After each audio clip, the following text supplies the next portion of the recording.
Hello guys हैन हाम्रो बाटो चाहिँ यस्तो खालको चाहिँ तिहारको सिन चाहिँ देख्न सकिन्छ। सबैको घर घरमा चारैतिर बिजुली बत्तीले छाइएको छ, रङ्गीचङ्गी देखिरहेको छ हैन।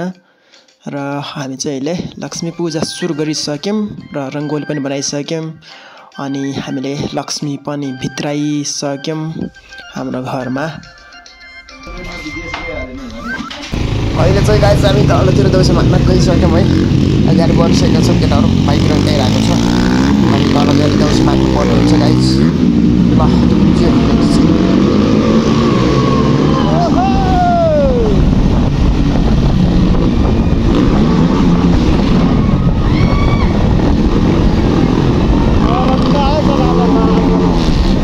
पछाउँदै जानु पर्यो यार।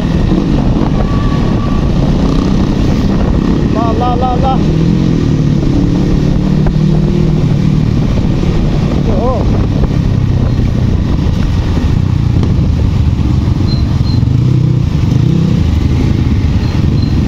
यो चाहिँ हाम्रो चाहिँ तिहारको लास्ट डे है गाइस।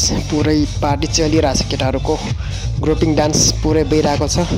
आज चाहिँ हाम्रो होल नाइट डान्स हुनेवाला छ है गाइस। Let's enjoy. यहाँ चाहिँ झिलिमिली भइसकेको छन् गाइस हैन। यहाँ चाहिँ अनि एक ग्रुप चाहिँ देउसी भैलो मागिरहेको रहेछ हैन। र हामी चाहिँ अहिले छुट्टै आफ्नो टिम लगेर चाहिँ हामी देउसी खेल्न गइरहेछौँ। हेलो गाइज, अहिले चाहिँ तपाईँहरू देख्न सक्नुहुन्छ सबैको घर घरमा बिजुली बत्ती झिलिमिली भइसकेको छ र देउसी भैलो आइसकेको छ guys. Welcome back to my new video. फुलमाला रहेछ नि, अब यो लाएर म त देउसी माग्नु पर्यो नि यार। देउसी माग्नु पर्यो नि। त यता मात्रै राम्रो रहेछ। सेल्फी आउनु आऊ। यसपालिको तिहार चाहिँ मलाई चाहिँ एकदमै फितलो लागिरहेको छ हैन गाइज। किनकि रङ्गीचङ्गी देखिने सहर नै पुरा अँध्यारो देखिरहेको छ कि यसपालि चाहिँ हैन। सबैजनाले आफ्नो घर घरमा चाहिँ अलिक बिजुली बत्ती नहालेर कि के भएर हो हैन। पुरै सहर पनि रङ्गीचङ्गी पनि देखिरहेको छ हैन। प्रायः जस्तो अँध्यारो देखिरहेको छ कि पुरै रङ्गीचङ्गी देखिन सर। यसपालि पुरै अँध्यारो देखिरहेको छ हैन। खै के भयो कि सबैजनाले यसपालि आफ्नो घरमा लाइट नहालेको कि के भयो हैन। गाइज अहिले चाहिँ म तिहारको माहौल हेर्न एक राउन्ड बाहिर निस्केको अनि यतातिरको चाहिँ राम्रै माहौल रहेछ हैन। पुरै यस्तो लाइट चाहिँ बाटोमा हालिदिएको रहेछ हैन। त्यो यता चाहिँ पुरै मलाई आनन्द जस रमाइलो लागिरहेछन् हैन। यस्तो लाइट देख्यो कि मलाई रङ्गीचङ्गीदेखि चाहिँ एकदम आनन्द लाग्छ के। चाहिँ यो अगाडिको एउटा सुमो जुन गइरहेछ नि, यो सुमो देख्दा चाहिँ मलाई गाउँ जाँदा आउँदाको याद पो आउँछ यार। फेरि आउँदैछ यार एकजना पर्काउँदै।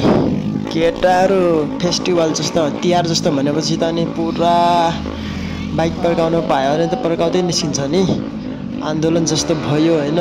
त्यस्तोमा त नि केटाहरू बाइक पर्काउनलाई भए पनि बाहिर निस्किन्छ नि त। यहाँदेखि तल चाहिँ कच्ची रहेछ है। तल निस्किनलाई चाहिँ थोरै अलिकति तल चाहिँ कच्ची जानुपर्ने रहेछ हैन। तर बाटो पछि के छैन यार, पुरै अप्ठ्यारो रहेछ। अप्ठ्यारो चाहिँ तल निस्किनु लास्ट भयो यार। यहाँदेखि तल त बाइक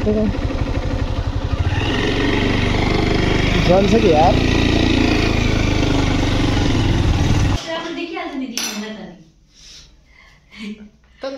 यता मात्रै राम्रो रहेछ।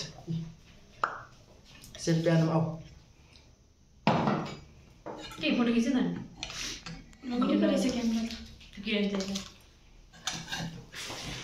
के फोटो खिच्नु आऊ।